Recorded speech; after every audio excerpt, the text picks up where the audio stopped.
بسم اللہ الرحمن الرحیم فكيف إذا جئنا من كل أمة بشهيد وجئنا بك على هؤلاء شهيدا صدق اللہ العظیم۔ اس آیت میں حضور صلی اللہ علیہ وسلم سے خطاب ہے۔ فرمایا اللہ تبارک و تعالیٰ نے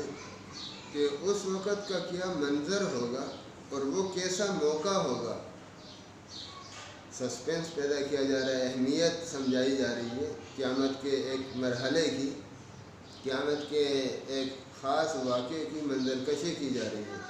اس کے لیے یہ اسلوب اختیار کیا تاکہ دلچسپی پیدا ہو، توجہ ہو۔ تو فرمایا کہ وہ کیا حال ہوگا، کیا منظر ہوگا، اس وقت کی کیا کیفیت ہوگی۔ اذا جئنا من كل امة بشہید، جب ہم لے کے آئیں گے، سامنے لائیں گے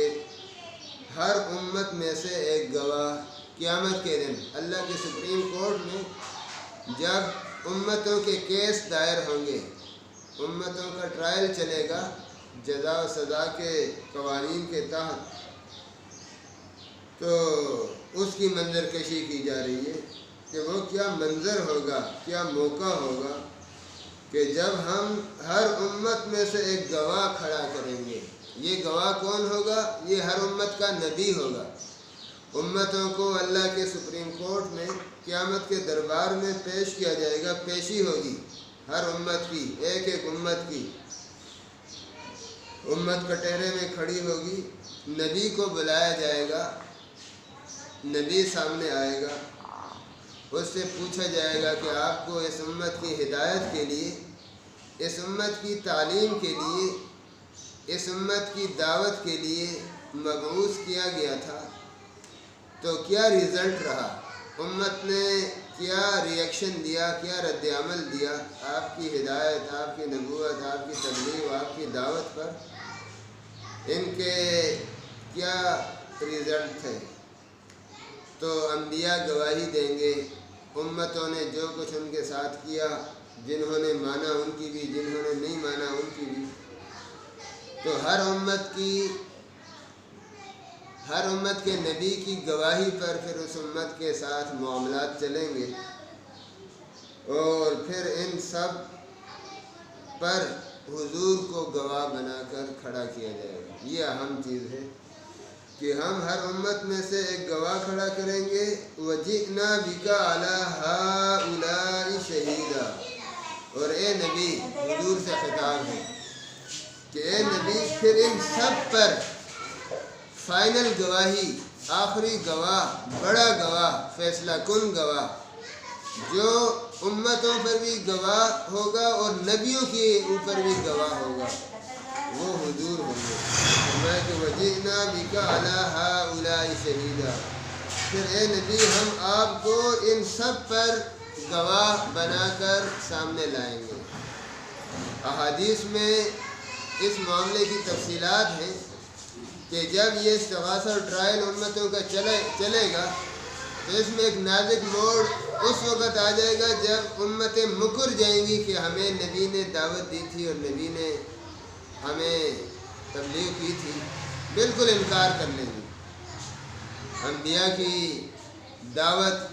کی جو گواہی تھی، انبیاء جو گواہی دیں گے اپنی امتوں پر، وہ اس پر استغاثہ کریں گے کہ اس نبی نے تو ہمیں کوئی دعوت نہیں دی، ہمیں کوئی تبلیغ نہیں، صاف انکار کر دیں گے۔ اس پر انبیاء سے کہا جائے گا کہ آپ کے پاس کیا ثبوت ہے کہ جو آپ کے لیے گواہی دے کہ آپ نے دعوت دی ہے۔ تو امت مسلمہ کو انبیاء اپنا گواہ بنائیں گے۔ تیسرے پارے میں جہاں میں نے امت کے اعتدال پر بات کی تھی نا، تیسرے پارے کی دوسری آیت، اس کے ذیل میں یہ مضمون موجود ہے کہ وَكَذَلِكَ جَعَلْنَاكُمْ أُمَّةً وَسَطًا لِتَكُونُوا شُهَدَاءَ عَلَى النَّاسِ، کہ اے امت مسلمہ ہم نے آپ کو ایک معتدل، متوازن، جس کی سب تعلیمات، جس کی شریعت کی سب تعلیمات بہت متوازن اور معتدل ہیں، افراد و تفرید سے اور انتہاؤں سے پاک ہیں، تو ایک تو امت مسلمہ کی یہ خصوصیت ہے کہ ان کا دین معتدل ہے، ان کے دین کے احکام معتدل ہیں، ان کی شریعت معتدل ہے۔ اور دوسری خصوصیت اس امت کی یہ ہے کہ لِتَكُونُوا شُهَدَاءَ عَلَى النَّاسِ، کہ اے امت مسلمہ، ہم نے آپ کو ایک معتدل امت اس لیے بنایا کہ قیامت میں تم نے گواہی دینی ہے ساری انسانیت پر، ساری انسانیت کے لیے تمہیں گواہ بنا کے لا جائے گا۔ قیامت کے سپریم کورٹ کا جو سب سے بڑا کیس ہوگا،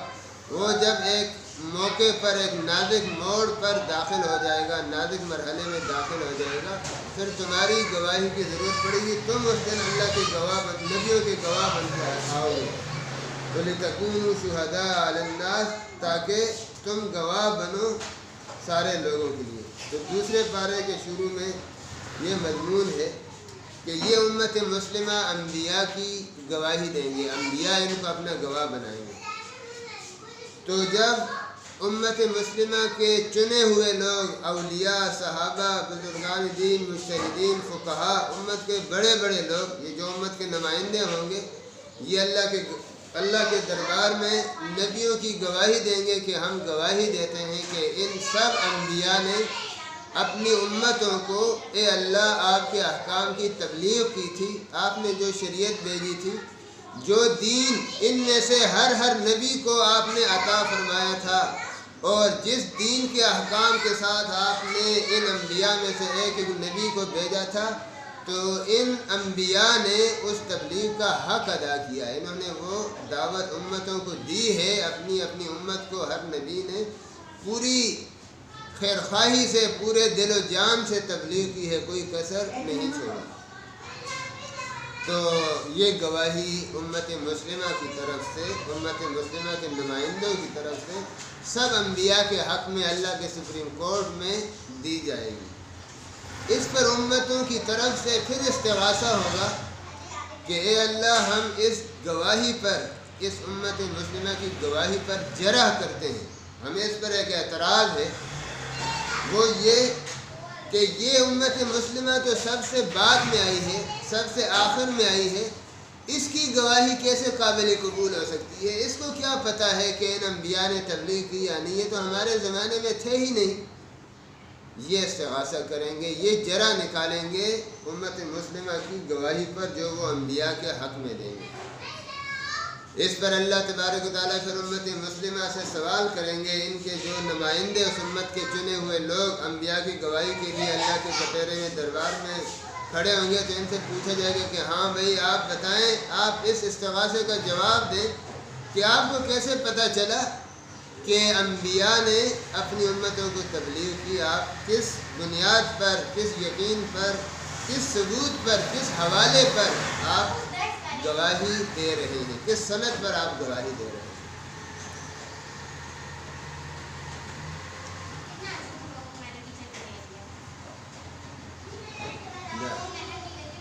سمامہ نے میں نے کہا جن کا آواز رہے موٹر سائیکل لے رہی ہے، سمامہ نے میں نے کہا موٹر سائیکل لے رہی ہے، اچھا دل تو آواز مت کوائے باہر میں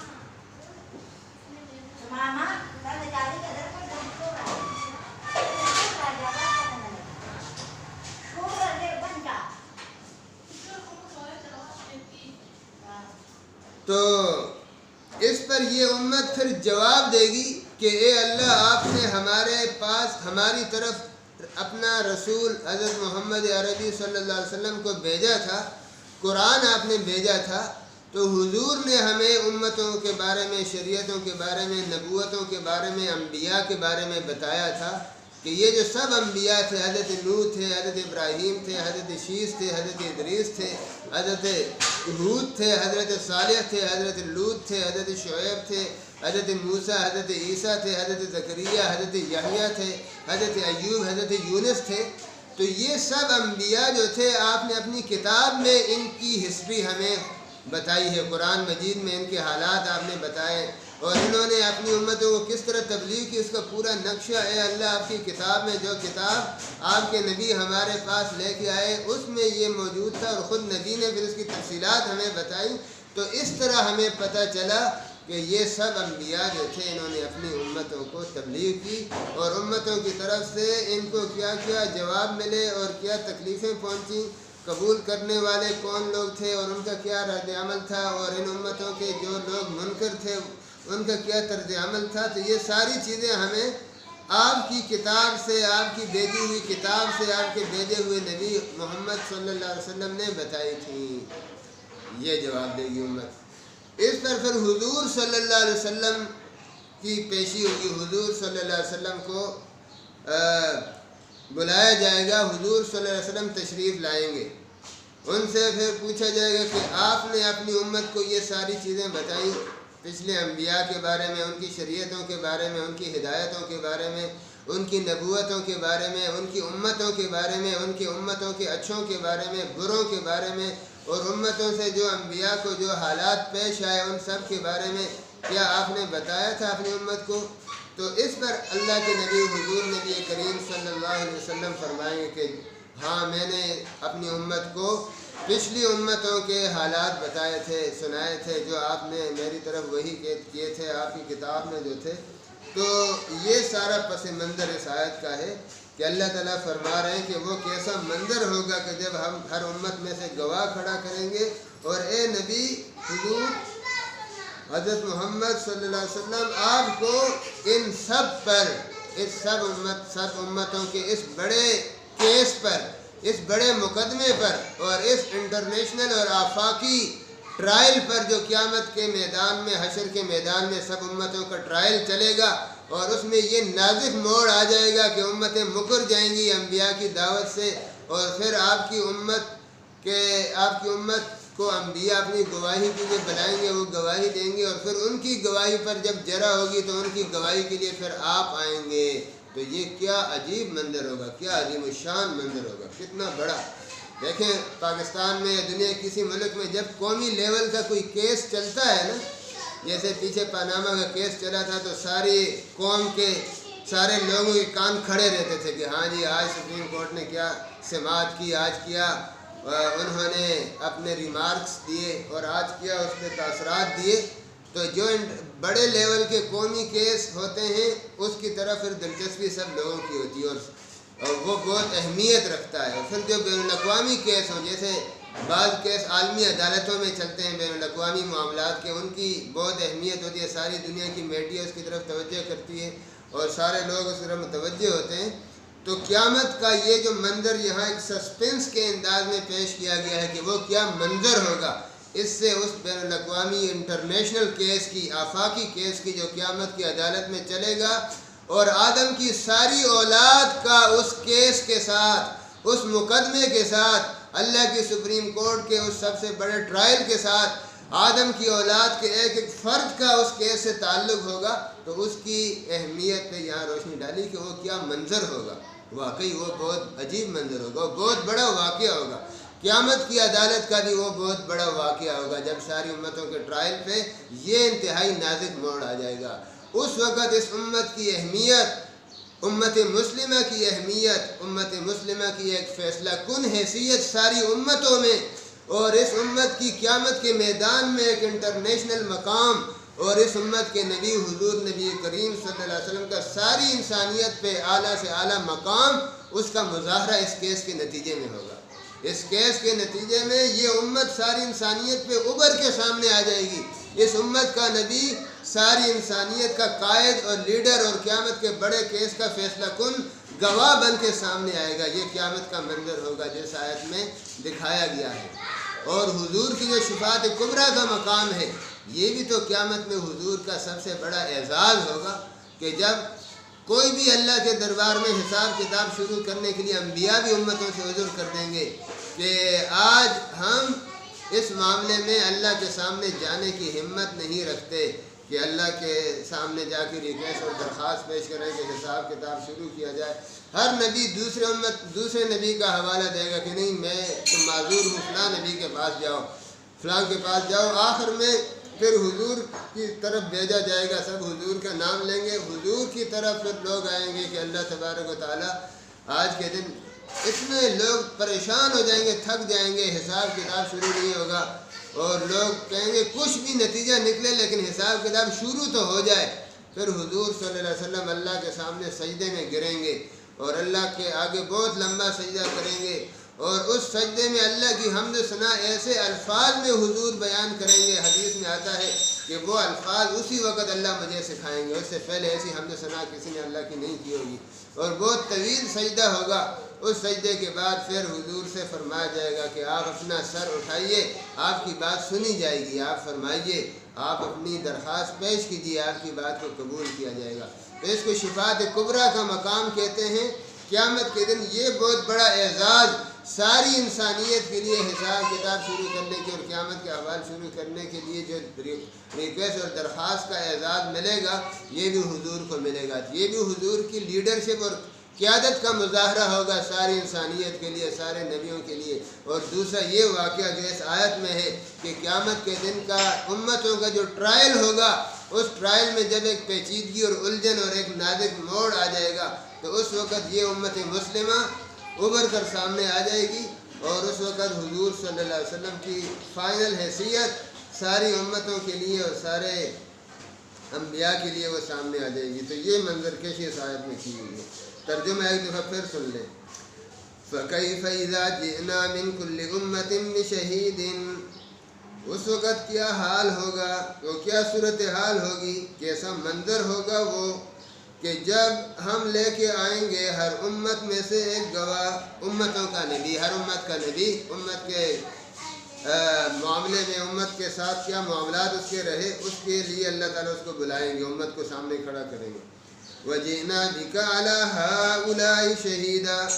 اور اے نبی آپ کو پھر ان سب پر، ان سب امتوں پر، ان سب نبوتوں پر، نبوتوں والوں پر، انبیاء پر، ان سب پر پھر آپ کو فائنل گواہ ہم آپ کو بلا کر لائیں گے۔ یہ حدیث میں آتا ہے، صحیحین کی حدیث ہے کہ ایک دفعہ حضور نبی کریم صلی اللہ علیہ وسلم نے حضرت عبداللہ ابن مسعود رضی اللہ عنہ سے فرمایا کہ آپ قرآن پڑھیے، آپ تلاوت کیجئے، میں سننا چاہتا ہوں۔ حضرت عبداللہ ابن مسعود رضی اللہ عنہ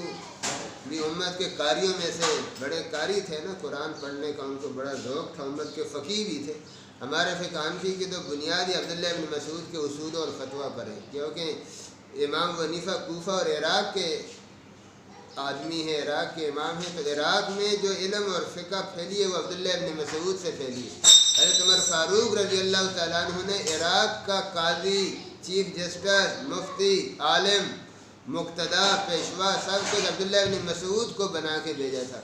تو عراق سے جو فقہ کی تدوین ہوئی، جو دین نشر ہوا، اس کے اوپر عبداللہ ابن مسعود کے فتاویٰ کے، ان کے مزاج کی، ان کے فقاہت کی، ان کے اجتہاد کی بڑی چھاپ ہے۔ تو عبداللہ ابن مسعود نے حضور سے جواباً عرض کیا کہ اے اللہ کے رسول، میں آپ کے سامنے پڑھوں حالانکہ آپ پہ نازل ہوا ہے؟ تو آپ نے فرمایا کہ نہیں، میرا جی چاہتا ہے کہ میں کسی سے سنوں قرآن مجید۔ تو اس پر عبداللہ ابن مسعود رضی اللہ عنہ فرماتے ہیں کہ میں نے سورہ نساء کی تلاوت شروع کی، اور جب میں اس آیت پہ پہنچا کہ فَكَيْفَ إِذَا جِئْنَا مِنْ كُلِّ أُمَّةٍ بِشَهِيدٍ وَجِئْنَا بِكَ عَلَى هَؤُلَاءِ شَهِيدًا، تو حضور نے فرمایا کہ بس میں نے دیکھا تو حضور کے آنسو ٹپ ٹپ گر رہے تھے۔ حضور کو منظر یاد آ گیا، اپنی یہ ذمہ داری جو قیامت کے دن حضور صلی اللہ علیہ وسلم کی ایک بہت بڑی ذمہ داری حضور کو ادا کرنی پڑے گی، اس کی طرف حضور کا خیال چلا گیا۔ اور علماء نے، شارحین حدیث نے لکھا ہے کہ اس آیت پہ پھر حضور کے رونے کی ایک وجہ یہ بھی تھی کہ اپنے امت کے گناہ گاروں کا آپ کو خیال آ گیا کہ میری امت کے لوگ بھی جس طرح ان امتوں کے مجرمین کو سامنے لایا جائے گا، پھر مجرمین کے اوپر ثبوت ہوگا، ثبوت کے بعد پھر ان کی سزا کا اعلان اور فیصلہ ہوگا، تو میری امت کے بھی نافرمان لوگ، گناہ گار لوگ، ان کا کیا بنے گا؟ اپنی امت کا آپ کو خیال آ گیا۔ حضور میں اپنی امت کے ساتھ بڑی شفقت تھی، بڑی رحمت تھی۔ قیامت میں حضور صلی اللہ علیہ وسلم اپنی امت کے لیے شفاعت فرمائیں گے، اللہ تعالیٰ حضور کی شفاعت سے ہمیں حصہ عطا فرمائے۔ لیکن وہ علامہ اقبال مرحوم کے شعر ہیں نا، علامہ اقبال عاشق رسول تھے، اس کا آپ فارسی کلام پڑھیں، اردو کلام ہی ہے لیکن فارسی کلام میں بڑا زور ہے علامہ اقبال کے، حضور کے عشق کے حوالے سے اس کے جو اشعار ہیں، اور صوفیاء کے، بزرگان دین کے ادب، احترام، ان کے علوم کے بارے میں جو اشعار ہیں، بہت اعلیٰ کلام ہے۔ تو ایک فارسی کلام میں نظم میں فرماتے ہیں کہ اے اللہ قیامت میں میرے جرائم کی پردہ پوشی فرمانا، مجھے معاف فرما دینا، میرے گناہوں پہ پردہ ڈال دینا، اور اے اللہ اگر بالفرض آپ مجھے معاف نہ کریں، میرے گناہوں کا حساب کریں، میرے گناہوں کا حساب آپ ناگزیر سمجھیں، تو پھر میرے نبی کو نہ بتانا، میرے نبی سے چھپ کے میرا حساب لینا، تاکہ میرے نبی کو مجھ سے تکلیف نہ پہنچے اور مجھ سے میرا نبی شرمندہ نہ ہو کہ یہ میرا کیسا امتی ہے، یہ ایسے نالائکیاں کرتا رہا ہے، ایسی نافرمانی کرتا رہا ہے۔ تو دیکھیں حضور کے عشق میں ڈوبے ہوئے جذبات اور احساسات ہیں۔ عشق کی اپنی زبان ہوتی ہے، اپنی ترجمانی، اپنا انداز ہوتا ہے۔ تو عاشقوں کے جو اللہ رسول کے عاشق ہوتے ہیں، ان کا کلام، ان کی باتیں پڑھیں، بڑی مٹھاس ان میں ہوتی ہے، بڑے نئے نئے اسٹائل اور اسلوب ہوتے ہیں۔ تو دیکھیں کیا بات کہی ہے کہ اے اللہ مجھے معاف فرما دیں، قیامت کے دن میرے گناہوں پہ، میرے عیبوں میں پردہ ڈال دیجیے، لیکن اگر آپ میرا حساب کتاب ناگزیر ہی سمجھیں تو پھر میرے نبی کو نہ بتانا، میرے نبی سے ورے اور چپ کے مجھ سے حساب لے لینا، تاکہ میرے گناہوں سے میرے نبی کو تکلیف نہ پہنچے۔ اور اس سے یہ بھی ایک اشارہ ملتا ہے کہ جیسے کہ حدیث میں آتا ہے حضور پر امت کے اعمال بھی پیش کیے جاتے ہیں، اللہ کے سامنے امت کے اعمال ہفتے میں پیش کیے جاتے ہیں۔ تو بعض روایات میں حضور کا بھی آتا ہے کہ حضور کے سامنے ہی پیش کیے جاتے ہیں۔ حضور صلی اللہ علیہ وسلم سوموار کو اور جمعرات کو روزہ رکھتے تھے۔ ایام بیض میں 13، 14، 15 جو چاند کی تاریخیں ہیں، ان میں بھی حضور روزہ رکھتے تھے، اور بعض دفعہ چاند کی پہلی 3 تاریخوں میں روزہ رکھتے تھے۔ تو چاند کی پہلی 3 تاریخوں میں، یا زیادہ تر چاند کی جو درمیانی 3 تاریخیں ہیں، 14، 13، 14، 15، جن کو ایام بیض کہتے ہیں۔ بیض اس لیے کہتے ہیں کہ بیض کا معنی سفیدی کے ہوتے ہیں نا، اب یہ بھی سفید کو کہتے ہیں۔ تو ان 3 راتوں میں پورا چاند ہوتا ہے، 14ویں کا چاند تو پورا ہوتا ہی ہے، اس سے ایک دن پہلے اور ایک دن بعد بھی چاند تقریباً پورا ہوتا ہے۔ تو سفید چاندنی زمین پہ پھیلی ہوتی ہے، گویا کہ زمین پہ سفید چادر کسی نے اڑا دی ہے۔ تو یہ سفید راتیں ہوتی ہیں، اس لیے ان ایام کے روزے کو ایام بیض کے روزے کہا جاتا ہے۔ 15 شعبان جو شب برات کا روزہ مسلمان رکھتے ہیں نا، ان پہ ایک اشکال، بعض اہل علم جو اس روزے کی فضیلت کے قائل نہیں ہیں، وہ یہ اشکال کرتے ہیں کہ اس روزے کے متعلق تو ایک ہی حدیث آئی ہے اور وہ سند کے لحاظ سے ضعیف ہے 15 شعبان کے روزے کے بارے میں۔ تو اس حدیث کی بنیاد پر اس روزے کی اتنی اہمیت سمجھنا اور اتنی اس کی تبلیغ کرنا اور اتنا عام ماحول بنانا تو یہ مناسب نہیں ہے، یہ ضعیف حدیث کو اس کے حد سے زیادہ بڑھانے والی بات ہے۔ تو یہ بھی ایک طرز عمل ہے امت کے بعض اہل علم کا، لیکن دوسرے اہل علم جو اس روزے کی ترغیب دیتے ہیں یا رکھتے ہیں اور اس کی حوصلہ افزائی کرتے ہیں، ان کے پاس بھی اس کا ایک جواب ہے، ان کے بھی ایک موقف ہے۔ تو وہ کہتے ہیں کہ ہاں یہ بات تو ٹھیک ہے کہ 15 شعبان کے روزے کی شب برات کے بعد جو دن ہے 15 شعبان، اس کے روزے کی فضیلت جس حدیث سے ثابت ہے، یہ حدیث ضعیف ہے، یہ بات تو ٹھیک ہے، لیکن 2 اور وجوہات ایسی ہیں جن سے اس روزے کی فضیلت کا قائل ہونے میں کوئی حرج نہیں اور یہ روزہ رکھنے میں کوئی حرج نہیں بلکہ بہتر ہے۔ وہ 2 وجوہات وہ بیان کرتے ہیں کہ ایک وجہ تو یہ ہے کہ صحیح بخاری مسلم کی صحیح احادیث میں شعبان کے پورے مہینے میں روزوں کی فضیلت کا ذکر آیا ہے، پورے شعبان میں۔ آپ اگر احادیث دیکھیں گے نا تو واقعی حضور صلی اللہ علیہ وسلم کا رمضان کے علاوہ سب سے زیادہ جس مہینے میں روزے رکھتے تھے، حضرت عائشہ صدیقہ ام المومنین اماں جان کی روایت ہے کہ حضور صلی اللہ علیہ وسلم رمضان کے علاوہ سب سے زیادہ روزے جس مہینے میں رکھتے تھے وہ شعبان کا مہینہ تھا۔ تو ان احادیث کی روح سے پورے شعبان کے مہینے میں نفلی روزے رکھنے کی فضیلت اور دنوں سے زیادہ ہوتی ہے، پورے شعبان میں، سوائے شعبان کے آخری 2-3 دنوں کے جن کو یوم شک کہتے ہیں۔ تو اس کے علاوہ باقی شعبان کے پورے مہینے میں روزوں کی فضیلت ثابت ہوتی ہے صحیح حدیثوں سے۔ تو ظاہر ہے 15 شعبان میں تو شعبان کے مہینے ہی کی ایک تاریخ ہے نا، تو ایک تو اس شعبان کے فضائل کے جو عمومی احادیث ہے اس سے ضمنی طور پر 15 شعبان کے روزے کی فضیلت بھی ثابت ہوگی۔ ایک جواب تو وہ یہ دیتے ہیں، اور ایک وجہ ترجیح اس روزے کی فضیلت کی وہ یہ بتاتے ہیں،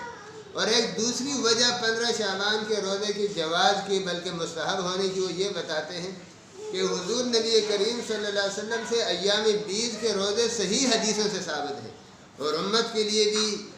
اس میں روشنی ہے، اور اولیاء امت کے نیک لوگوں کا ہمیشہ طریقہ رہا ہے کہ وہ حضور کی سنت کی اتباع میں ہر مہینے کے ایام بیض کے روزے رکھتے ہیں۔ 13، 14، 15 جو چاند کی تاریخیں ہیں ان کے روزے رکھتے ہیں۔ تو ان ایام بیض میں بھی 15 شعبان کا دن آتا ہے، کیونکہ ایام بیض 13، 14 اور 15 ہیں، تو 15 تاریخ ایام بیض میں بھی شمار ہوتی ہے۔ تو اس طرح ایام بیض کی ایک ایام بیض کی وجہ سے 15 شعبان کی فضیلت آ گئی کہ یہ ایام بیض کا حصہ ہے۔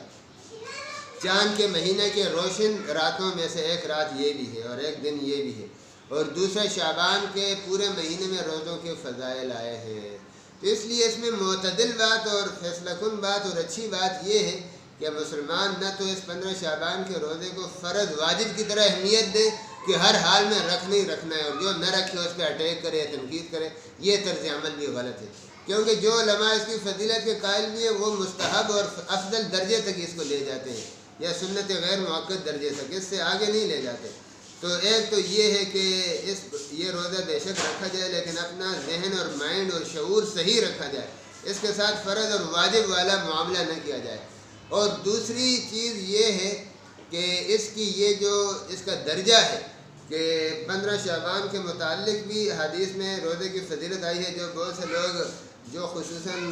قصہ گو واعظین ہوتے ہیں نا، انہوں نے بعض مسائلوں کو بڑا گڑبڑ کیا، قصہ گو واعظین کو، ناقص علم والے لچھے دار تقریریں کر کے انہوں نے بعض دفعہ چیزوں کو بڑا خلط ملط کر دیا ہوتا ہے، تو وہ ایسی ضعیف حدیثیں لے کے اس طرح بتاتے ہیں، اس طرح بیان کرتے ہیں جیسے یہ کوئی فرض واجب حکم ہے یا قرآن کی آیتوں سے کوئی بڑی چیز آ گئی ہے۔ تو دوسری بات میں یہ عرض کر رہا ہوں کہ ہر مسلمان اس حدیث کے بارے میں جس میں 15 شعبان کے روزے کا ذکر ہے، اس کے بارے میں اس کو یہ علم ہونا چاہیے کہ وہ ضعیف ہے۔ ہاں یہ بات اپنی جگہ الگ ہے کہ ضعیف حدیثیں جو بہت زیادہ ضعیف نہ ہوں وہ فضائل اعمال میں، نفلی اعمال میں چل جاتی ہیں، تو اس حدیث کو بے شک سند بنائیں، لیکن اس کے بارے میں یہ نالج اور علم ان کو ہونا چاہیے کہ یہ ضعیف حدیث ہے، اس پر کسی سے لڑیں جھگڑیں نہ، کوئی اس حدیث کی فضیلت کا قائل نہ ہو تو اس کو بھی حق ہے، وہ ذوق کی وجہ سے اس کا قائل نہیں ہوتا تو ٹھیک ہے، اس کو بھی حق ہے، اور آپ اس وجہ سے اس ضعیف حدیث کو لیتے ہیں کہ فضائل اعمال میں ضعیف حدیثیں چل جاتے ہیں تو ٹھیک ہے، آپ کی بات بھی ٹھیک ہے، تو اس میں لڑنے جھگڑنے کی اور محاذ آرائی کرنے کی ضرورت نہیں ہے، دونوں طرح کے طرز عمل صحیح ہیں۔ بعض لوگوں کا مزاج یہ ہوتا ہے کہ وہ ضعیف حدیثوں والے وہ احکام پہ عمل نہیں کرتے تھے، ٹھیک ہے، وہ فضیلت والی چیز نہیں حاصل کرنا چاہتے، ٹھیک ہے، ان کا حق ہے۔ اور بعض لوگوں کا مزاج ہوتا ہے کہ چلو کسی بہانے نیک عمل ہو جائے، ضعیف حدیث یہ تو فرض واجب حکم تو نہیں ہے، تو اور ہے بھی نفلی اعمال میں سے ایک عمل ہے، تو اس پر عمل کرنے میں کیا حرج ہے، اس وجہ سے اس حدیث کے اوپر عمل کریں تو اس میں بھی کوئی حرج نہیں۔ اور دوسری بات یہ کہ اس کی بنیاد بجائے اس ضعیف حدیث پر رکھنے کے ان دو اصولوں پہ رکھیں جو زیادہ بہتر ہے، کیونکہ یہ دو اصول صحیح حدیثوں سے ثابت ہے، ایک ایام بیض کے روزوں کی فضیلت اور 15 شعبان ایام بیض میں شامل ہے، اور دوسرا یہ کہ حضور صلی اللہ علیہ وسلم شعبان کے مہینے میں سب سے زیادہ روزے رکھتے بھی تھے، اور شعبان کے مہینے میں زیادہ سے زیادہ روزے رکھنے کی آپ نے ترغیب بھی اپنی امت کو دی ہے، اس کے فضائل بھی بیان فرمائے ہیں۔ تو یہ جو دو اصول ہیں نا 15 شعبان کے روزے کے لیے، یہ زیادہ اتھینٹک ہے بجائے اس ضعیف حدیث کے۔ اور تیسرے درجے میں بے شک اس ضعیف حدیث کو بھی آپ لے لیں کہ اس میں اگرچہ یہ حدیث ضعیف ہے سند کے لحاظ سے، لیکن فضائل اعمال والا عمل ہے، نفلی درجے کا عمل ہے، تو اس میں اولیاء اللہ کا، اللہ کے نیک بندوں کا یہ طریقہ رہا ہے کہ وہ فضائل اعمال میں، نفلی اعمال میں ضعیف حدیثوں کا، جس چیز کا حرام حلال سے جائز ناجائز سے تعلق نہ ہو نا، لیکن فقہا نے جو جائز ناجائز حرام حلال کے احکام بیان کیے ہیں، اور فقہ کا میدان عموماً یہی ہے کہ وہ شریعت کے نظام اور قانون کو مرتب کرتی ہے، جائز ناجائز کی حدبندیاں طے کرتی ہیں، تو فقہا تو ضعیف حدیثوں کو اس لیے نہیں لیتے کیونکہ ضعیف حدیث کے ذوق کی وجہ سے وہ یقینی چیز نہیں ہے، تو کیسے اس پہ حرام حلال یا جائز ناجائز کی بنیاد رکھ دیں۔ اس لیے اہل سنت کے فقہا کا، علماء کا یہ گویا کہ ایک طریقہ رہا ہے، اور ان کا یہ موقف ہے اور ایک صحیح موقف ہے کہ ضعیف حدیثوں کے حرام حلال یا جائز ناجائز کی بنیاد نہیں رکھی جائے گی، لیکن جہاں تک جائز ناجائز سے ہٹ کر افضل غیر افضل اور فضیلت والے کام نفلی کام ہیں، تو اس میں ہمیشہ علماء نے بھی، فقہا نے بھی، خود محدثین نے بھی چشم پوشی کی ہے، اور وہ کہتے ہیں کہ نفلی اعمال کے لیے ضعیف حدیثوں کو وجہ بنایا جائے تو کوئی حرج نہیں ہے. ضعیف حدیثوں میں جو فضائل بیان ہوئے ہیں اس کی وجہ سے نفلی اعمال کیے جائیں تو یہ اچھی بات ہے. بس یہ غلو نہیں ہونا چاہیے کہ ایک چیز کی بنیاد ضعیف حدیث پر ہے اور اس کو آپ فرض واجب بنا کے ساری امت پہ مسلط کرتے ہیں، لڑتے جھگڑتے ہیں، دوسروں نے فتوے لگاتے ہیں. یہ کام نہیں ہونا چاہیے. حکم کو اس کے درجے میں اور اس کے جو حیثیت ہے اس میں رکھنا چاہیے. تو بہرحال یہ 3 بنیادیں 15 شعبان کے روزے کی اب ہمارے سامنے آ گئیں. ایک صحیح حدیث ہے جو شعبان کے مہینے میں روزے کی فضیلت کے بارے میں ہے، اس سے اس روزے کی وجہ ترجیح بیان ہوگی. لیکن اس میں پھر یہ لچک آپ کو ذہن میں رکھنی پڑے گی کہ اس حدیث کی روح سے 15 شعبان کے روزے کی بھی فضیلت ہے، 16، 17، 18، 19، 20، 1، 2، 3، 4، 5، 6 شعبان کے روزوں کی بھی فضیلت ہے. تو پھر 15 شعبان کی تخصیص نہیں رہے گی، ان سب تاریخوں میں روزے کی فضیلت ثابت ہوگی. تو ان سب تاریخوں میں سے ایک تاریخ 15 شعبان بھی ہے تو اس کا بھی آپ روزہ رکھ سکتے ہیں. اور دوسری بنیاد ایام بیض کے روزوں کی فضیلت ہوگی جو صحیح حدیث سے ثابت ہے اور حضور کا عمل رہا ہے، حضور کی سنت رہی ہے، تو وہ بھی وجہ فضیلت بن گئی 15 شعبان کے روزے کے لیے. اور تیسرے درجے میں یہ ضعیف حدیث جس میں 15 شعبان کے روزے کا ذکر ہے تو چونکہ نفلی عمل ہے تو تیسرے درجے میں اس حدیث سے بھی استدلال کر سکتے ہیں، لیکن یہ اپنے سامنے بات رکھیں کہ یہ حدیث بہرحال ضعیف ہے، اس کے ضعف آنے کو بھولنا نہیں چاہیے. تو اس طرح شریعت کے احکام اپنے درجے پہ رہتے ہیں، احکام میں گڑبڑ اور خلط ملط نہیں ہوتی. یہ دیکھیں جو مسلکی اختلافات پیدا ہوتے ہیں نا اور پھر سر پھٹول چلتی ہے، اس کی ایک بہت بڑی وجہ غلو ہے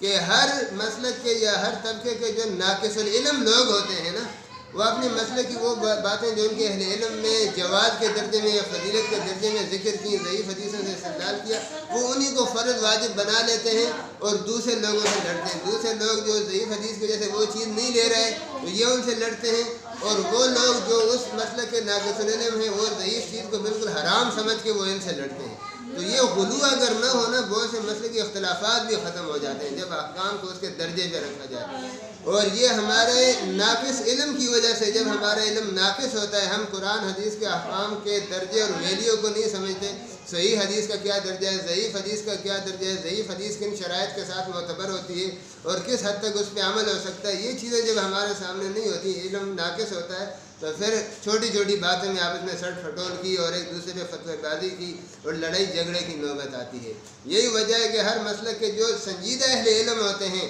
جو صحیح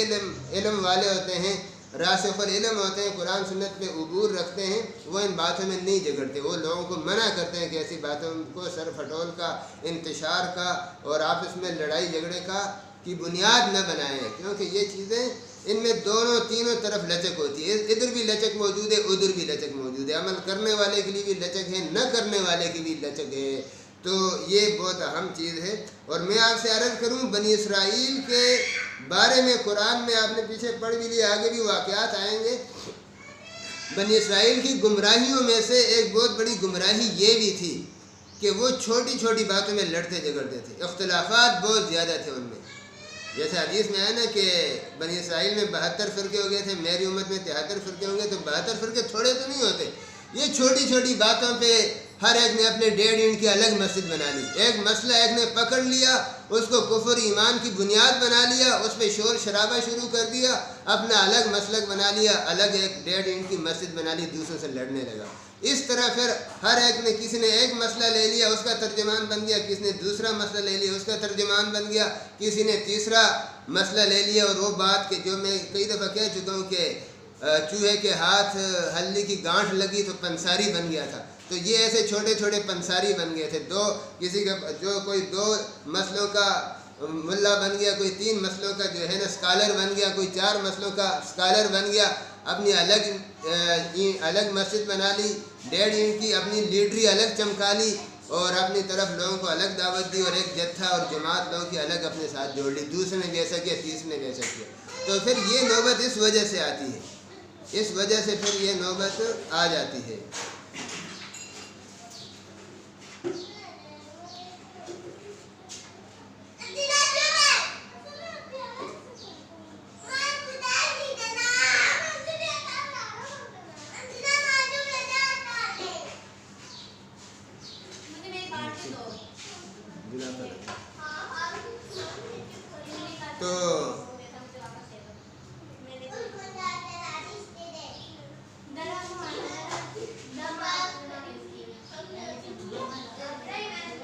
اتے یاد کو رہتا ہے.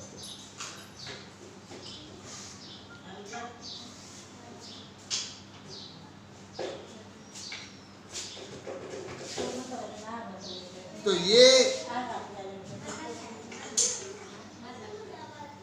خیر یہ ایک بحث آ گئی تھی جو یہاں ذکر کر دی گئی. امید ہے یہ مفید رہے گی. تو بہرحال یہ چیز یہاں پر مذکور تھی. اب آگے ایک اور چیز دیکھیں. یا ایھا الذین آمنوا لا تقربوا الصلاۃ وانتم سکارى حتى تعلموا ما تقولون ولا جنبا الا عابري سبیل حتى تغتسلوا. میں نے عرض کیا تھا کہ شراب کی حرمت چند مرحلوں میں آئی ہے. چند مرحلوں میں شراب کی حرمت مکمل ہوئی ہے. پیچھے آیت گزر چکی ہے کہ پہلے مرحلے میں یہ بتایا گیا کہ شراب کے منافع کم ہیں اور نقصانات زیادہ ہیں, گناہ اس میں زیادہ ہے. وہاں دونوں چیزیں رکھی گئی کہ اس میں کچھ فائدے بھی ہیں لیکن گناہ بھی ہیں. تو اچھے لوگوں نے تو اسی وقت چھوڑ دی. اب یہ دوسرا سٹیپ ہے کہ شراب پر وقتی پابندی لگا دی کہ جب عبادات کا نماز کا وقت ہو تو اس وقت شراب پینے کی ممانعت کر دی گئی. لا تقربوا الصلاۃ وانتم سکارى, تم نماز کے قریب نہ جاؤ جب تم نشے کی حالت میں ہو. حتی تعلموا ما تقولون, یہاں تک کہ اپنے قول و فعل کو سمجھنے لگ جاؤ, ہوش و حواس میں آ جاؤ, تب نماز کے قریب جاؤ. تو یہ دوسرا سٹیپ ہے کہ اس میں شراب پہ کل وقتی پابندی تو نہیں لگائی لیکن وقتی پابندی لگا دی کہ فلاں خاص وقت میں, عبادات کے وقت میں, نماز کے وقت میں شراب کے قریب نہ جایا جائے. اور پھر تیسرا اور آخری سٹیپ جو وہ 7ویں پارے میں آئے گا, وہاں پھر کل وقتی ہمیشہ کے لیے شراب کو حرام کر دیا گیا. تو یہ دوسرا مرحلہ ہے. اس میں ایک تو شراب کے متعلق فرمایا کہ شراب کے نشے کی حالت میں نماز کے قریب نہ جائے, اور دوسرا جنابت کی حالت میں جب ایسی ناپاکی طاری ہو جائے کہ جس میں غسل لازم ہوتا ہے. ایسی ناپاکی مرد کو بھی پیش آتی ہے اور عورت کو بھی ایسی ناپاکی کی حالت پیش آتی ہے, اس کو جنابت کی حالت کہتے ہیں. تو اس ناپاکی کی حالت میں بھی نماز کے قریب نہ جایا جائے. عام بے وضوئی کی حالت میں وہ 5ویں پارے میں آئے گا کہ بے وضو ہونے کی حالت میں نماز پڑھنی جائز نہیں, وضو کریں پھر نماز پڑھیں. اور یہاں پر بڑی بے وضوئی جس کو جنابت کی حالت کہتے ہیں, تو اس حالت میں نماز کے قریب جانے کی ممانعت کر دی گئی. اور اس ناپاکی کا جب ازالہ ہو جائے, ناپاکی کی وہ حالت ختم ہو جائے, اس کے بعد غسل کرو تب نماز کے قریب جاؤ. مثلاً اس ناپاکی کا دورانیہ کئی دن ہے تو ان کئی دنوں تک غسل کرنا بھی معتبر نہیں ہوگا. جب ناپاکی کی وہ حالت ختم ہوگی اس کے بعد غسل کرنا معتبر ہوگا. تو خواتین کی ایسی ناپاکی کی حالتیں لمبی ہوتی ہیں, کئی کئی دنوں میں مشتمل ہوتی ہیں. مرد کے لیے تو خیر ایسا معاملہ نہیں ہوتا, ان کی اتنا لمبا دورانیہ نہیں ہوتا ناپاکی کی حالت کا. وہ تو فوراً ناپاکی کی حالت سے نکل کر غسل کر سکتے ہیں. لیکن عورت کی ناپاکی کی حالت جب تک ختم نہیں ہوگی اس وقت تک غسل معتبر نہیں ہوگا, اور جب ناپاکی کی حالت ختم ہو جائے گی تب پھر غسل کرے, پھر نماز کے قریب جائے. تو یہ فرمایا ولا جنوبا الا عابری سبیل حتی تغتسلوا, کہ جب جنابت کی حالت میں ہو مسافروں کے علاوہ تو وہ جب تک غسل نہ کر لیں اس وقت تک وہ نماز نہ پڑھیں. مسافر کو سفر کی حالت میں بعض دفعہ پانی میسر نہیں ہوتا تو اس کے لیے تیمم کی گنجائش ہے جس کا آگے حکم آ رہا ہے. لیکن جب ایسا کوئی عذر نہ ہو تو پھر ناپاکی کی حالت سے نکل کر پھر غسل کرنا ضروری ہے, تب پھر وہ نماز پڑھنے کے, عبادات کرنے کے, قرآن پڑھنے کے, طواف کرنے کے قابل ہوگا. کیونکہ بڑی ناپاکی کی حالت میں نماز پڑھنا بھی منع ہے, تلاوت کرنا بھی منع ہے, اور قرآن مجید کو چھونا بھی منع ہے, طواف کرنا بھی منع ہے, مسجد میں داخل ہونا بھی منع ہے.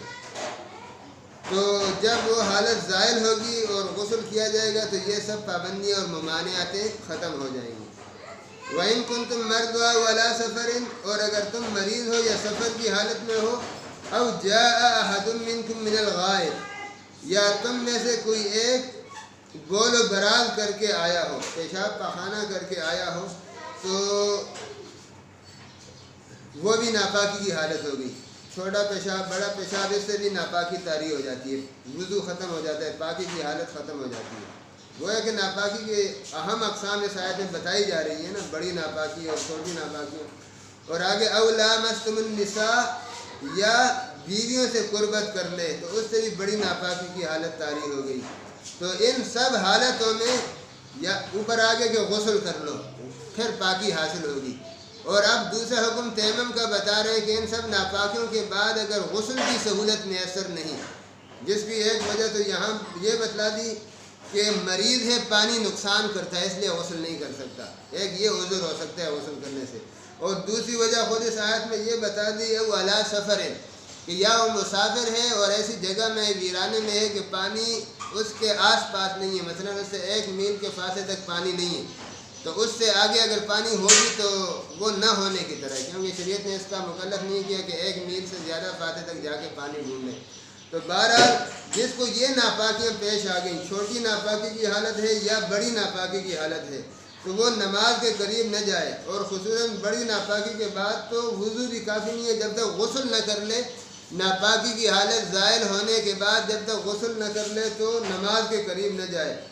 اور آگے چھوٹی ناپاکی کا اور بڑی ناپاکی دونوں کا فرمایا کہ چھوٹی اور بڑی ناپاکی مثلا پیشاب پخانہ کی حاجت پوری کی یا عورتوں سے قربت کی بیوی سے، اور اس کے بعد اب اس کو ایسا عذر ہے، مریض ہے یا مسافر ہے کہ پانی کے استعمال پہ قادر نہیں ہے یا پانی موجود نہیں ہے، تو اب کیا کرے؟ فلم تجدوا ماء، پانی کو نہ پائے، فتیمموا صعیدا طیبا، تو اب وہ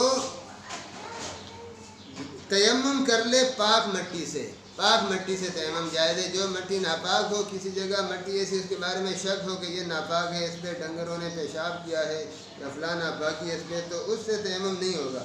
جو پاک مٹی ہو اس سے تیمم ہوگا۔ اور مٹی کے ساتھ بھی تیمم ہوتا ہے، پتھر کے ساتھ بھی ہوتا ہے، سنگ مرمر کے ماربل کے ساتھ بھی ہوتا ہے،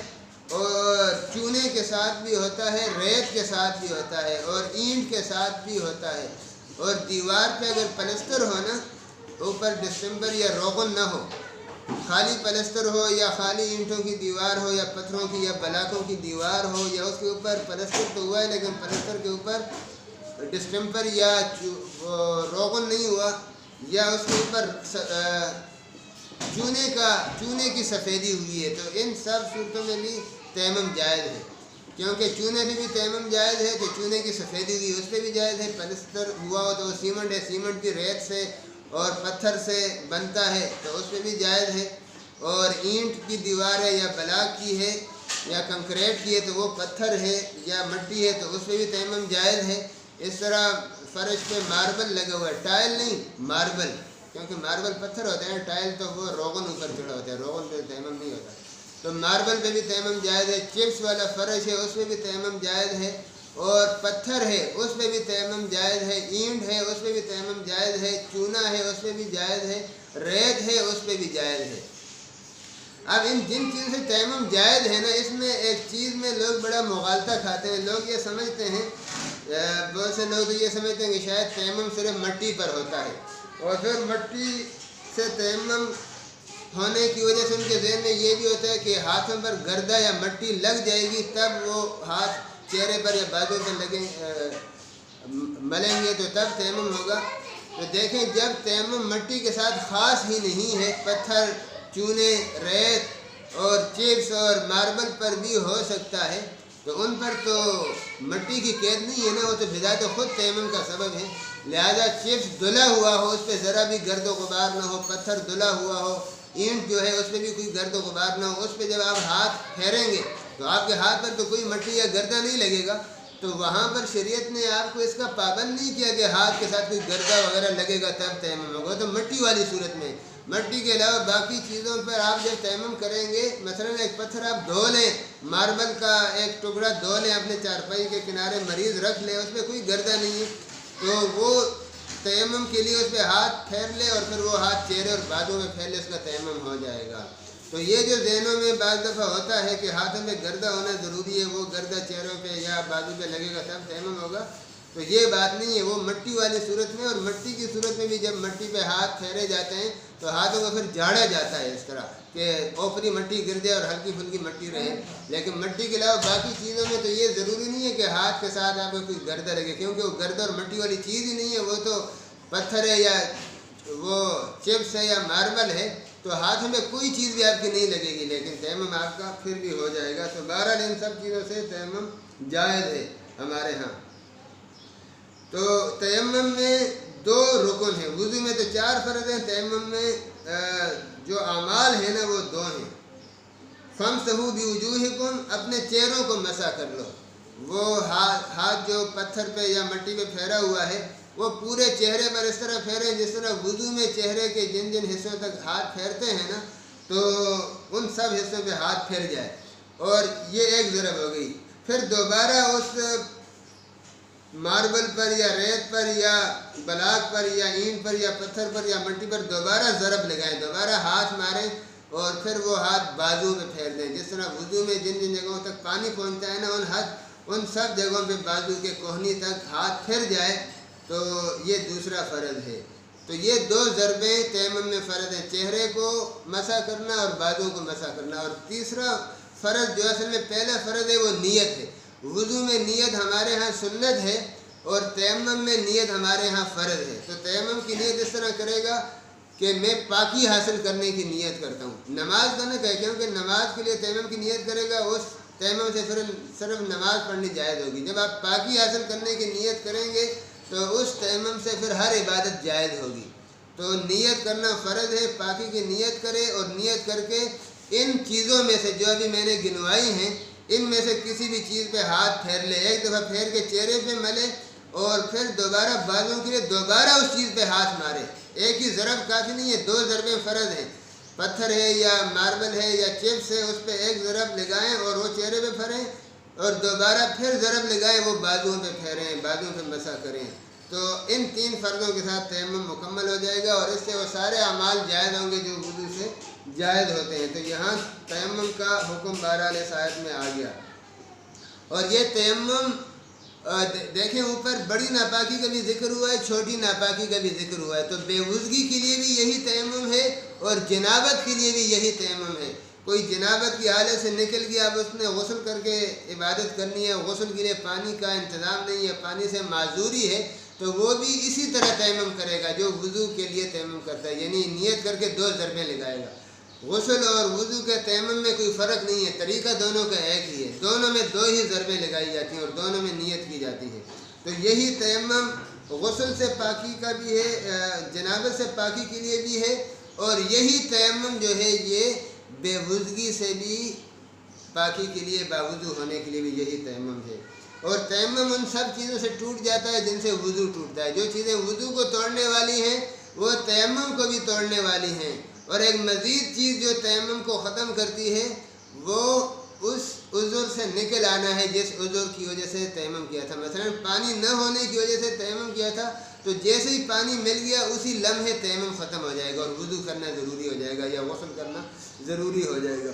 اور مرض کی وجہ سے تیمم کیا تھا، تو جیسے ہی اس مرض سے شفا ہو گئی اور اب نہانے میں کوئی خطرہ نہیں رہا، نہانا اس کے لیے صحیح ہو گیا، نہانے پہ قادر ہو گیا، تو اب اس کا تیمم ختم ہو گیا۔ تو بیماری کی وجہ سے جو تیمم ہوتا ہے وہ غسل پہ قادر ہونے کی وجہ سے ختم ہو جاتا ہے، اور پانی نہ ہونے کی وجہ سے جو تیمم ہوتا ہے وہ پانی ملنے پر ختم ہو جاتا ہے۔ آگے آیت میں پھر اہل کتاب کی مذمت کی کہ یہ دین کے احکام کو فروخت کرتے ہیں اور دنیا کے چھوٹے چھوٹے مقاصد اور اغراض کے لیے اللہ کے بڑے بڑے حکموں پہ چھری پر پھیر لیتے ہیں، احکام بدل لیتے ہیں۔ أَلَمْ تَرَ إِلَى الَّذِينَ أُوتُوا نَصِيبًا مِنَ الْكِتَابِ يَشْتَرُونَ الضَّلَالَةَ، اے مخاطب تو نے ان لوگوں کو نہیں دیکھا جن کو کتاب کا ایک حصہ دیا گیا تھا، اہل کتاب یہود نصارہ جن کو تورات انجیل ملی، کہ یشترون الضلالۃ، یہ ہدایت بیچ کے گمراہی کو خریدتے رہتے ہیں، یہ ہدایت کو ٹھکرا کے گمراہی کے پیچھے پھرتے رہتے ہیں، یہ اندھیروں کے سوداگر ہیں، یہ معاشرے میں، سوسائٹی میں، انسانوں میں اندھیرے سپلائی کرتے ہیں، یہ جھوٹ کے سوداگر ہیں، یہ سچ پہ چھری چلا کے جھوٹ کو بیچتے ہیں، جھوٹ پر اپنا پیٹ پالتے ہیں اور جھوٹ پر جو ہے اپنا کاروبار زندگی چلاتے ہیں، یہ حق کو بیچ کے باطل کو اپنانے والے ہیں، یہ نیکی کو بیچ کے بدی کو اپنانے والے ہیں، یہ شرافت کا سودا کر کے شرارت کو اپنانے والے ہیں، یہ ایمان کا سودا کر کے کفر کو اپنانے والے ہیں۔ یہ لوگ ہیں یشترون الضلالہ، یہ گمراہی کو، اندھیرے کو، تاریکی کو، کفر کو، بدی کو خریدتے رہتے ہیں۔ وَيُرِيدُونَ أَن تَضِلُّوا السَّبِيلَ، اور ان کی یہ بڑی خواہش ہے کہ لوگوں کی راہ مار دیں۔ اور تم مسلمان بھی ان کی طرف بھٹک جاؤ، تم مسلمان بھی ان کی طرح خواہش پرست ہو جاؤ۔ ان کو بڑا حسد ہوتا ہے مسلمانوں کے ساتھ کہ ہم تو اپنے دین کی پرواہ نہیں کرتے، یہ مسلمان اپنے دین پہ اتنے عاشق کیوں ہیں۔ اس حسد نے ان کی ماں مار دی ہے۔ یہ حسد یہودیوں کو حضور کے دور سے، عیسائیوں کو حضور کے دور سے آج تک سکون کی نیند سونے نہیں دیتا، کیونکہ انہوں نے تو اپنے دینوں کا، اپنے نبیوں کا، اپنی ہدایتوں کا تیا پانچے کر کے رکھا ہوا ہے نا۔ انہوں نے تو اپنی شریعتوں کو بازیچہ اطفال بنایا ہوا ہے، بچوں کا کھیل بنایا ہوا ہے۔ تو جب یہ مسلمانوں کو دیکھتے ہیں کہ یہ اپنے نبی کا اتنا احترام کرتے ہیں، اپنی شریعت کا اتنا احترام کرتے ہیں، اللہ سے اتنا ڈرتے ہیں، اللہ کے احکام کا احترام کرتے ہیں، تو ان کو اندر سے بڑا حسد ہوتا ہے کہ ہم تو ایسے نہیں ہوئے، اور ایسے یہ ہو بھی نہیں سکتے۔ تو حاسد آدمی جب وہ کام خود نہیں کر سکتا نا، تو بجائے اس کے کہ وہ باز آ جائے اور کوشش کرے کہ خود بھی اچھے کام کرے، اور پھر اس کی ٹانگیں کھینچنے کی کوشش کرتا ہے۔ یہ حاسد کی بیماری ہے کہ وہ جس خوبی سے خود محروم ہے نا، وہ چاہتا ہے باقی لوگوں کو بھی وہ خوبی نہ ملے۔ حسد اصل میں یہ مرض ہے کہ وہ خوبی اور کمال، اچھی چیز جو اسے حاصل نہیں ہے دوسروں کو حاصل ہے، تو اب ہونا تو یہ چاہیے تھا کہ یہ اللہ سے مانگے، یا اللہ مجھے بھی اس کی توفیق دے، مجھے بھی اس کی صلاحیت دے، اور اللہ نے دے دی تو ٹھیک ہے، نہیں دی تو پھر بھی صبر شکر کرے، جو اس میں صلاحیت ہے اس لحاظ سے وہ اچھے کام کرے۔ لیکن حاسد کی بیماری اور مرض یہ ہوتا ہے، جو کینسر سے زیادہ خطرناک مرض ہے، کہ وہ اس کو نچلا نہیں بیٹھنا دیتا۔ وہ کہتا ہے کہ میرے پاس یہ چیز نہیں ہے تو دوسروں کے پاس کیوں ہے۔ اس کی یہ جو کوڑن اور جلاپا ہے نا، یہ اس کو چین سے نہیں بیٹھنے دیتا، اور اس کی وجہ سے پھر جو منفی اقدامات کرتا ہے اسے معاشرے میں بڑے نقصانات ہوتے ہیں۔ تو یہ یہودیوں عیسائیوں کے حسد کو بتایا ہے کہ یہ خود تو اندھیروں کے سوداگر ہیں، اور اے مسلمانوں تمہارے بارے میں بڑی آرزو رکھتے ہیں اور کوشش کرتے ہیں۔ ان کی مشنری آج بھی مسلمان ملکوں میں کس طرح تن من دھن سے لگی ہوئی ہیں لوگوں کو مرتد بنانے کے لیے اور راستے سے بھٹکانے کے لیے۔ انگریزوں کے دور میں ہندوستان میں انہوں نے مشنریوں کا جال بچھایا، اور دیکھیں یہاں تو عیسائی نہیں ہوتے تھے۔ آپ کو تاریخ کا اگر اندازہ ہے تو مغلوں کے دور تک، انگریزوں کے آنے سے پہلے بر صغیر میں تو کوئی عیسائی نہیں تھا۔ آج یہاں کتنے عیسائی ہیں، پوری آبادیاں ہیں ان کے۔ تو یہ تو ان کی مشنریوں کی تبلیغ کا پھل ہے نا۔ انہوں نے مسلمانوں کی نسلوں کو، ہندوؤں کی نسلوں کو جو بھٹکایا ہے، اپنے دین پہ لگایا ہے، تو یہ وہی چیز ہے۔ وَيُرِيدُونَ أَن تَضِلُّوا السَّبِيلَ، اور یہ چاہتے ہیں کہ تمہیں بھی راستے سے بھٹکا دیں۔ وَاللَّهُ أَعْلَمُ بِأَعْدَائِكُمْ، یا مسلمانوں اللہ تمہارے دشمنوں کو خوب جانتا ہے، اللہ کو پتہ ہے کون تمہارا دشمن ہے، اس لیے اللہ کی اطلاع کی قدر کرو۔ اللہ جن کے بارے میں بتاتا ہے کہ تمہارے دشمن ہیں نا، تو اللہ کی مان رکھو، اللہ کے بات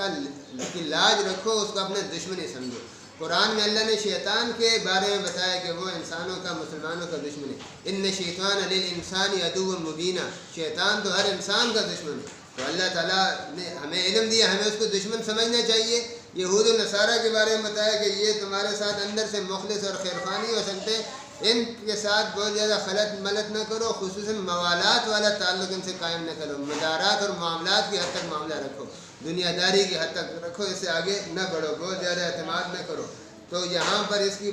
بتایا جا رہا ہے کہ اللہ تعالیٰ تمہارے دشمنوں کو خوب جانتا ہے، اس لیے اللہ کی مان کے چلو،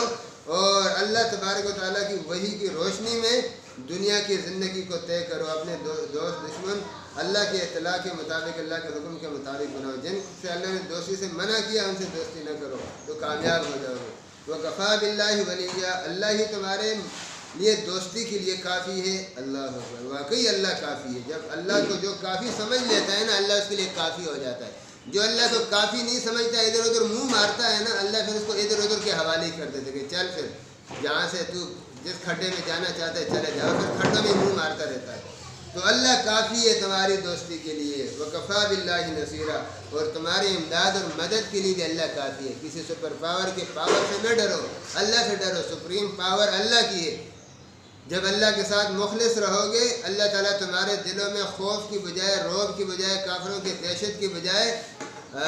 جرأت اور ہمت، بہادری، استقامت پیدا کر دیں گے۔ دیکھیں صحابہ کے پاس بہت بڑے ہتھیار اور اسلحے تو نہیں تھے نا، آج تو ہمارے پاس ایٹم بم تک ہیں ماشاءاللہ، بڑے بڑے ہتھیار ہیں، 5-7 لاکھ آرمی ہے۔ صحابہ کے پاس تو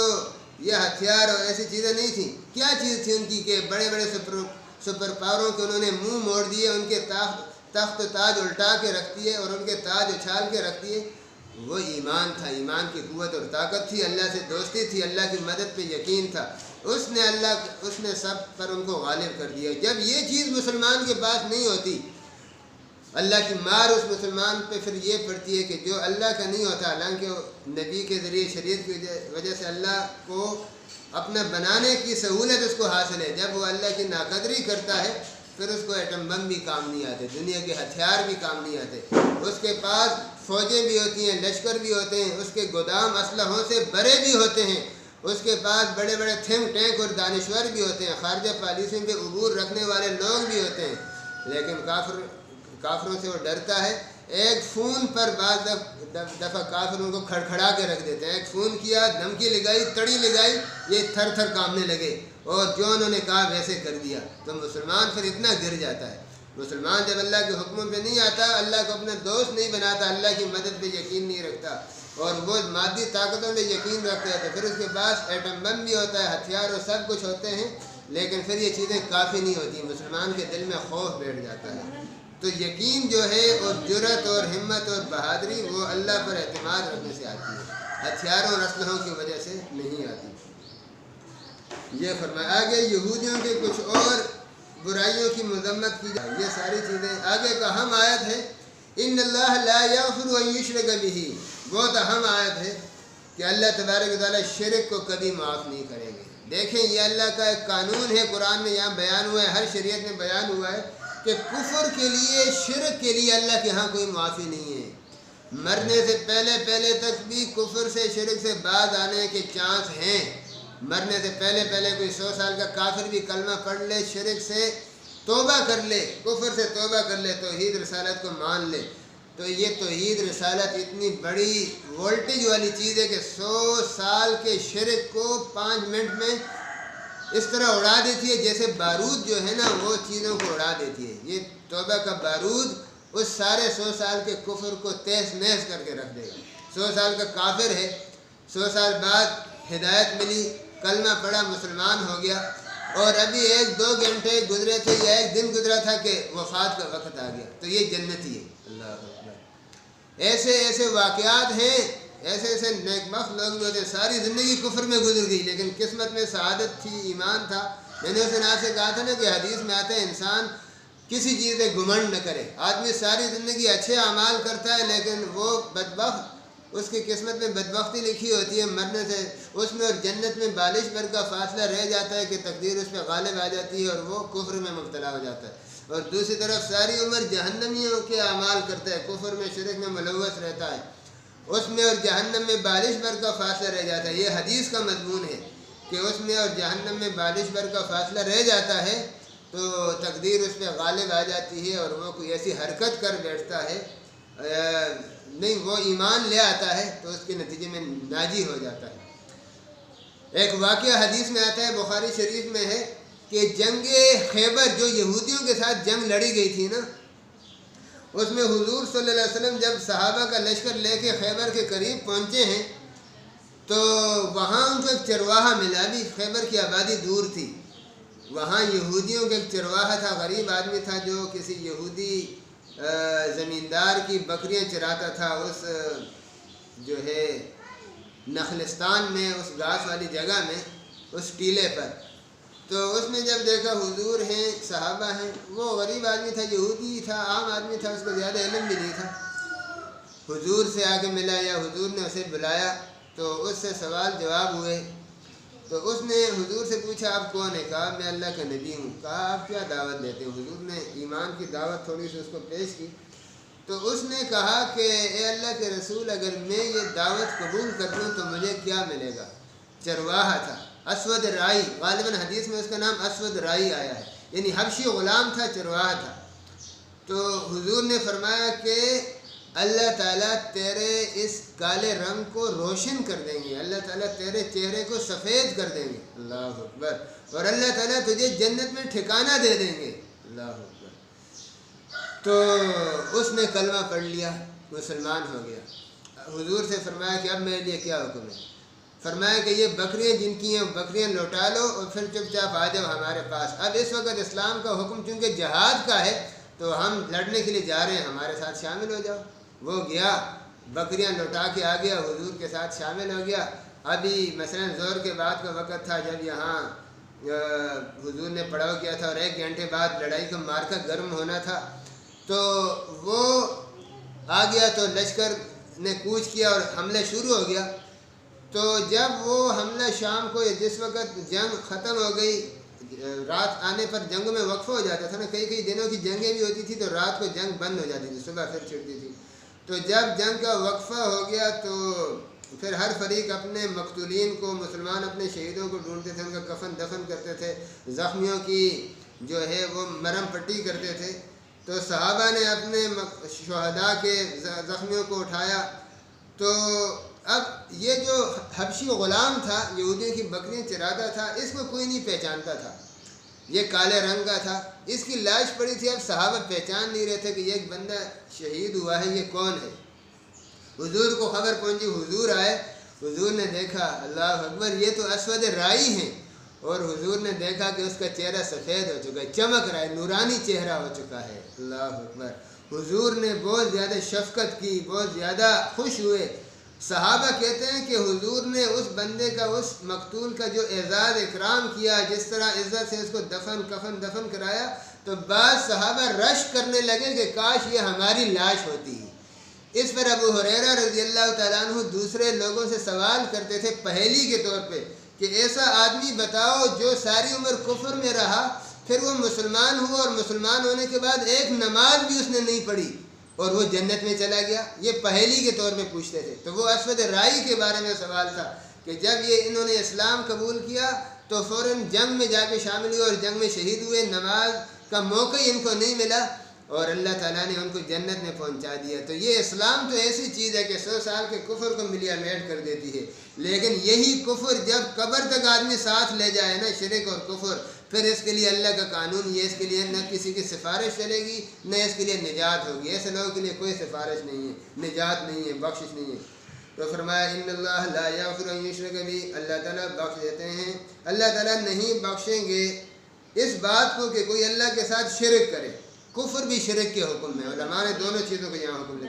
لکھا ہے، کفر ہو یا شرک ہو۔ وَيَغْفِرُ مَا دُونَ ذَلِكَ، اور کفر اور شرک کے علاوہ ہر گناہ کو اللہ بخش دیں گے اگر اللہ چاہیں۔